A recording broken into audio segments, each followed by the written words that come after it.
Oi, pessoal, bom dia. Estou aqui gravando para vocês a nossa segunda videoaula ainda do PET 1, tá? Com essa explicação já dá para vocês fazerem a autocorreção da semana 2 para vocês, tá? A semana 2, ela vai falar de ciclos econômicos do Brasil. A gente já estudou lá atrás que o Brasil, durante momentos diferentes, teve algumas atividades econômicas e o seu território foi se modificando. Então, são essas atividades econômicas que nós chamamos de ciclos, porque no período foi um tipo de atividade econômica que se tornou principal, de repente, em outro momento, era outra atividade econômica, e assim a gente vai por diante. No caso do Brasil, o primeiro ciclo econômico que a gente vai falar, aqui está para vocês igualzinho a apostila, é o ciclo do pau-brasil. Que foi esse ciclo? Foi o período, né, da existência do nosso país em que a extração do pau-brasil se vigorou como uma atividade extremamente lucrativa. O pau-brasil é uma árvore que ela tem uma coloração avermelhada e o extrato que sai dessa planta é amplamente utilizada para poder tingir tecidos. Então, entre 1500 e 1530 foi aí o início da exploração do pau-brasil no nosso país, tá?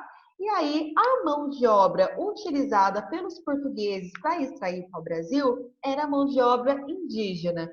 No primeiro momento, esses índios iam até o meio da mata, cortavam a árvore do pau-brasil e levavam até os navios lá no litoral, tá?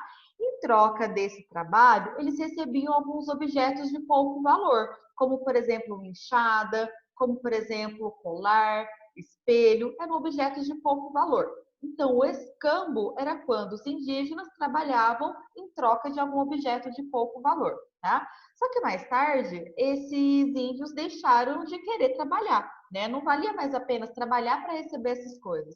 E aí, esses indígenas, durante o ciclo do pau-brasil, ele acabou se tornando escravo, tá? Mais tarde, pessoal, o Brasil começou a ter uma outra atividade econômica, tá? Quando o pau-brasil, por exemplo, parou de ter muita abundância no nosso território, começou outra atividade econômica a se mostrar mais lucrativa, tá? Que atividade que era essa? A plantação da cana-de-açúcar, tá? No mundo inteiro, quase não sabia a existência da cana-de-açúcar. O açúcar que se utilizava na Europa era o açúcar da beterraba.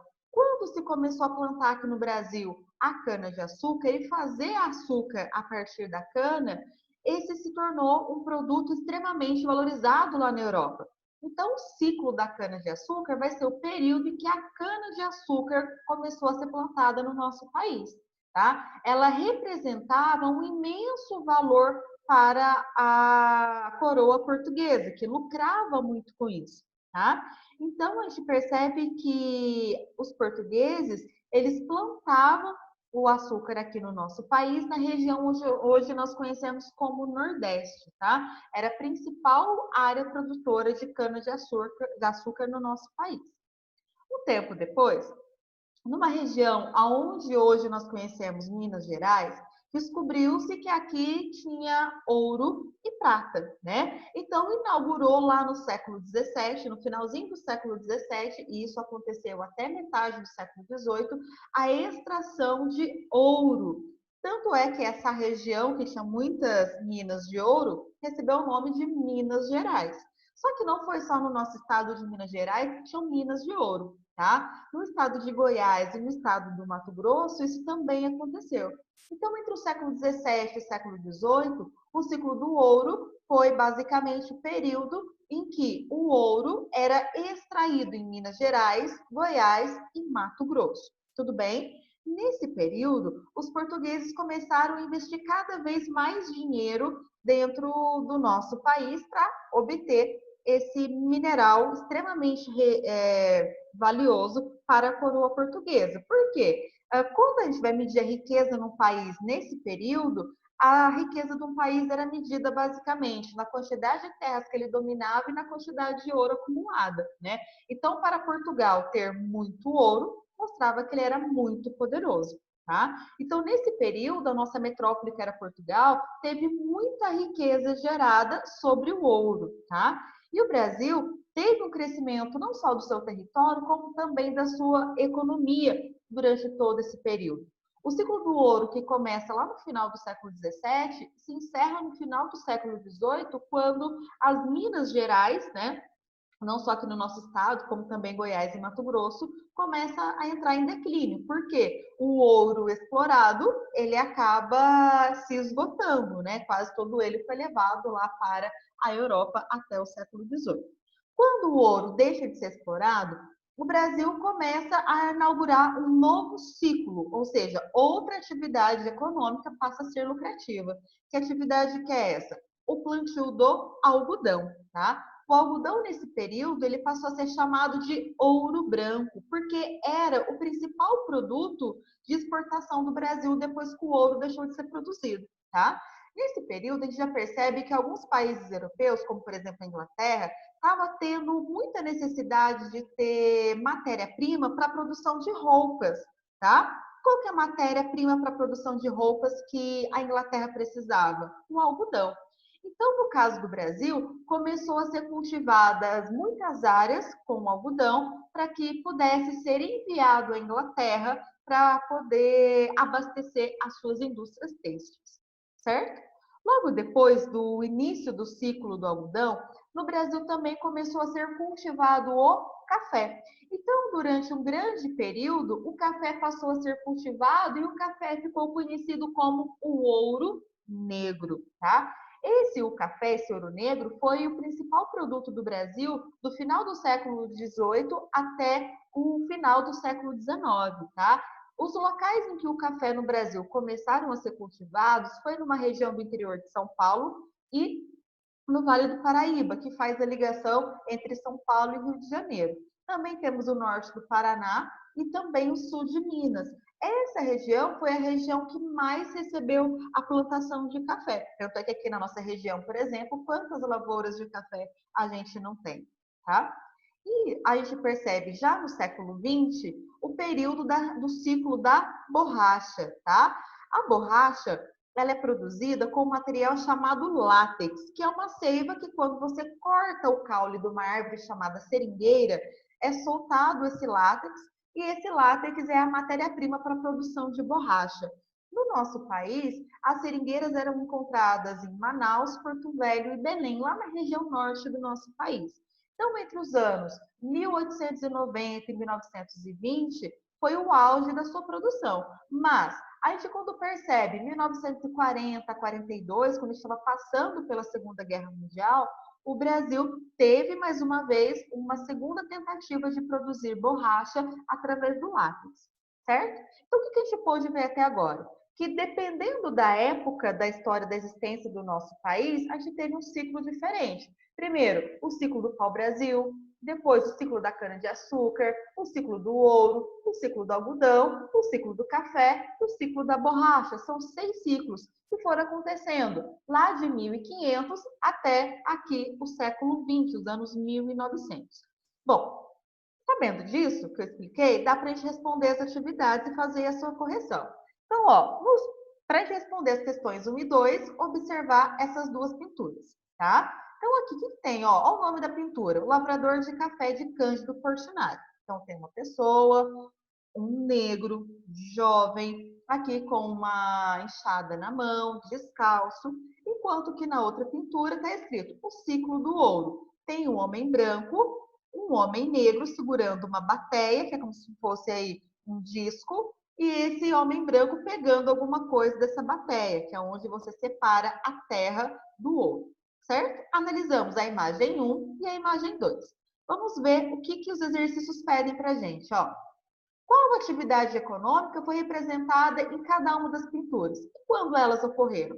Então, você vai observar, pintura 1. Que atividade econômica está falando aqui? Olha o título da pintura.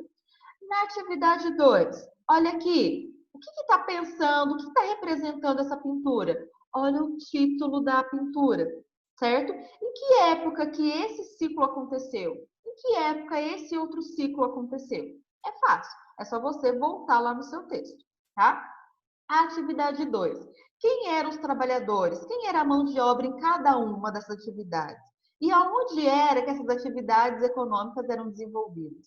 Então, vamos olhar. Será que a pessoa que trabalhava aqui era a mesma que trabalhava aqui? Todo mundo era livre, tinha escravo, não tinha, tá? Aonde que acontecia a exploração de ouro? Era o mesmo lugar que acontecia a exploração do café? Sim ou não, tá? E coloca lá o local onde acontecia. Facinho também, lá no texto tem isso. Aí a próxima questão, observar o gráfico para responder a questão 3 e 4. Então vem aqui um gráfico, exportações da colônia, em 1550, 1600 até o ano 1800. Esse hominho mostra a população do país crescendo. E essas corzinhas, o branco, esse rachuradinho aqui e o preto, o tipo de produto. O branco é o açúcar, o riscadinho é o ouro e o que está em preto são todos os outros, como pau-brasil, tabaco, algodão e assim por diante. O que dá para perceber? A população em 1550 no Brasil era muito pequena, certo? E o que se produzia era só o açúcar, né? Em 1600, a população já aumentou um pouquinho e olha como que aumentou a produção de açúcar. Ano 1650, a produção de açúcar aumentou, a população cresceu e surgiu outros cultivos aqui. 1700, a população continuou aumentando, só que olha aqui a produção de açúcar, aumentou ou diminuiu? Compara daqui para cá, diminuiu. E assim, você deve observar os outros anos indicados aqui, a população, o que é cultivado, certo? Então, número 3, olha só. Analise o ritmo de crescimento da população colonial entre os séculos 17 e 18. Relacione as atividades econômicas predominantes nesse mesmo período. Então, a gente vai pensar, ó, ao longo do tempo, a população aumentou, continuou a mesma ou diminuiu? Você vai escrever isso. Você vai mostrar, ao longo do tempo, a mesma atividade econômica foi desenvolvida ou foi acrescentando outras? Certo? Surgiu alguma e depois diminuiu? É isso que você tem que dizer. Agora, atividade 4. Compare o desempenho do açúcar e do ouro na pauta das exportações coloniais e estabeleça uma conclusão sobre a importância econômica desses dois produtos para a colônia. Então, ó, açúcar, o branquinho, ouro, o riscadinho. O que a gente vai observar? O açúcar, ele foi muito, foi pouco, teve uma época que aumentou, que diminuiu. O ouro sempre teve, ou teve uma época que aumentou, que diminuiu. Para que servia esse ouro e esse açúcar, né, para a coroa portuguesa? Teve benefício ou não teve? Para o Brasil, teve benefício ou não teve? Certo? Na questão número 5, hora de ser um artista. Faça um desenho representando uma das atividades econômicas com detalhes que representem suas características. O que você vai fazer? Você vai voltar lá naquela parte do texto que fala sobre os ciclos econômicos, algodão, café, borracha, açúcar, ouro, pau-brasil, vai escolher uma dessas atividades e fazer um desenho. Certinho? Então, essa é a explicação da semana 2 e aí a orientação para as atividades da semana 2. Tudo bem? Fiquem com Deus. A qualquer dúvida, podem me chamar. Estou aguardando ainda por e-mail o envio das atividades de vocês. Tá bom? Tchauzinho, gente. Fica com Deus. Estou morrendo de saudade de vocês. Abraço!